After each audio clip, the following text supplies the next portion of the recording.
Mami Marie is here again. Mini vlog lang tayo sa simpleng proyekto ng papa ko. So, ito ipapakita ko sa inyo yung isa sa mga naging project ng parents ko, ni papa ko. Isa sa mga bagay kung bakit ko siya na-share sa inyo kasi actually niyan, tumutulong talaga ako kay papa sa mga project niya. Like yung mga pagle-layout ng bahay. Dahil isa yun sa mga pinangarap ko dapat na course. Especially guys, sa pagle-layout sa loob ng bahay, yung pag-i-interior sa loob ng bahay. Isa yun sa mga ginusto ko talagang gawin. Kaso nga lang, ang nangyari, naging HRM course. Diba ang layo? Noon mga kamami, ang saya ko pa rin naman kasi kahit papano, na-experience ko pa rin sumama sa actual works ni papa. Like, naka-experience ako maging timekeeper niya. At nang dahil doon, mas nadagdagan yung kaalaman ko, lalo na't babae ako, diba?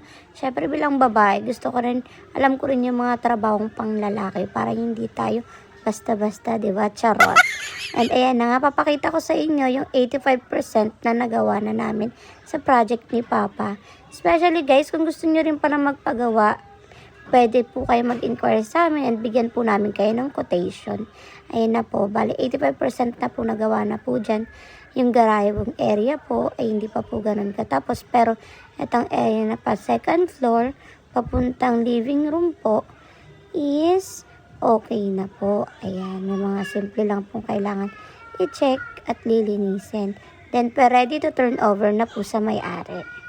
Diba guys? Sobrang liit lang nito as in nasa 23 square meter lang po ito. Pero, napaganda natin at napalaki tignan. Diba guys? Ang ganda niya. Yan, may mga konting lilinisin na lang po. At may mga gamit na rin po ang kliyente natin. Yan, nandito po yung area ng terrace nila. Diba? Ang ganda po.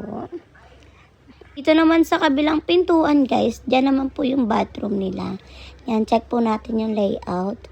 Bali yan po yung request ni customer ng design ng bathroom nila. O diba po, ang ganda-ganda. Yan, ang balik ang color motif po na na-request ni customer ay gray and white po. And kung mapapansin nyo rin po pala guys, 3 colors po yung lights na nilagay po namin dyan. May color white, blue, and yung dim light lang po. And pagkalabas naman po ng kwarto nila, papunta naman po ito sa rooftop. Kung mapapansin nyo guys, may mga hindi pa po talaga tapos. Like yung ceiling dyan sa area na yan, hindi pa po nalalagyan. Gawa ng 85% pa lang po ang natatapos. Pero make sure naman po ito pag tinan-over na po namin, malinis na po ito at maganda at ready ng tirahan ng customer po namin. And ayan guys, bababa na ako ulit, diba? And pinas forward ko na, diba? Sana ganun ako kabilis talaga maglakad. Ayan, kumikita niyo dyan, nandyan sila papa. Bali yan po yung papa ko yung nakastripe. And mga tawan niya po. Anyway guys, thank you for watching. Bye-bye!